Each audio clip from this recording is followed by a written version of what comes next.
बात अब दिल्ली की करेंगे क्योंकि आज सुबह 8 बजे से ग्रैब कोड लागू और बड़े वाहनों के प्रवेश पर प्रतिबंध होगा। सभी निर्माण कार्यों पर प्रतिबंध होगा। बढ़ते प्रदूषण के चलते फैसला लिया गया है। तो देखिए, दिल्ली में जो फिजा है वो लगातार बिगड़ती नजर आ रही है। अगर आप दिल्ली एनसीआर में बाहर निकल रहे हैं तो आप देखिए किस तरह से लोगों की मुश्किलें बढ़ रही है। लोग मास्क लगाकर घूम रहे हैं, सांस लेने में उन्हें दिक्कतों का सामना करना पड़ रहा है क्योंकि पॉल्यूशन काफ़ी ज़्यादा है।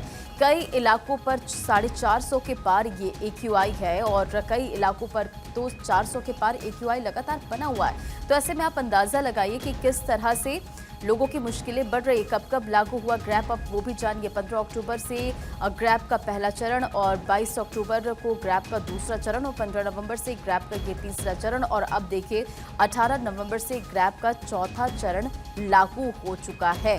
तो लगातार आप देख रहे हैं कि AQI किस तरह से बढ़ रहा है, प्रदूषण से हाल बेहाल है। और आज से दिल्ली में ग्रैब 4 भी लागू हो गया, यानी ग्रैब का चौथा चरण जो है वो लागू कर दिया गया है।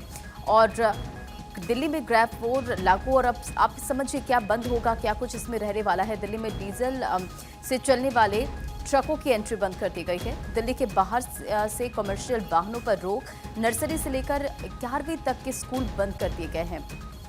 सरकारी और प्राइवेट दफ्तर वर्क फ्रॉम होम मोड में चल सकते हैं और सभी तरह के निर्माण कार्य पर रोक रहेगी। ऑड इवन का फैसला भी लिया जा सकता है।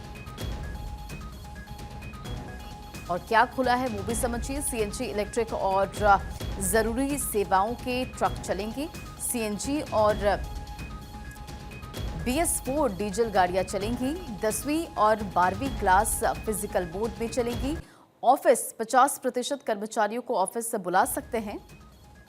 सफाई से जुड़े प्रोजेक्ट आदि के काम जारी रहेंगे और एम्बुलेंस जैसी जरूरी सेवाओं से जुड़े वाहन चलते रहेंगे। कब कब लागू हुआ ग्रैब, आप वो भी समझिए। 15 अक्टूबर से ग्रैब का ये पहला चरण और देखिए जिस तरह से AQI में इजाफा होते जाता उसी तरह से ग्रैब लागू किया जाता, यानी कि 200 के पार जब AQI पहुंचा देश की राजधानी दिल्ली में तो ग्रैब का पहला चरण लागू हुआ। और फिर देखिए जब 300 से अधिक हुआ तो ग्रैब का दूसरा चरण लागू कर दिया गया। 22 अक्टूबर से ग्रैब का दूसरा चरण, तमाम पाबंदियां थी इसमें। निजी वाहनों पर रोक और पार्किंग की शुल्क इसमें बढ़ा दिए गए थे कि ताकि लोग ज़्यादा से ज़्यादा जो पब्लिक ट्रांसपोर्ट है उसका यूज़ कर सके। 15 नवंबर से ग्रैब का तीसरा चरण लागू कर दिया गया और 18 नवंबर से ग्रैब का चौथा चरण लागू कर दिया गया। तो प्रदूषण से हाल बेहाल है। लगातार अब तस्वीर देख रहे कि किस तरह से लोगों की मुश्किलें बढ़ रही है और दूसरी तरफ इस पूरे मामले को लेकर सियासत भी हो रही है। पिछली बार commission for air quality management से पूछा था एहतियात बरतने में देरी क्यों और दिल्ली की हवा जहरीली क्यों। सुप्रीम कोर्ट में इसे लेकर सुनवाई भी आज होने वाली है और दिल्ली में वायु प्रदूषण को रोकने के उपायों को लागू करने की मांग वाली याचिका पर सुप्रीम कोर्ट में आज हियरिंग भी होगी। मामला जस्टिस अभय S ओक और जस्टिस ऑक्सटिन जॉर्ज मसीह की बेंच में सुना जाएगा और ये पूरा जो मामला है न्याय मित्र सीनियर एडवोकेट अपराजिता सिंह की अपील पर लिस्ट किया गया है।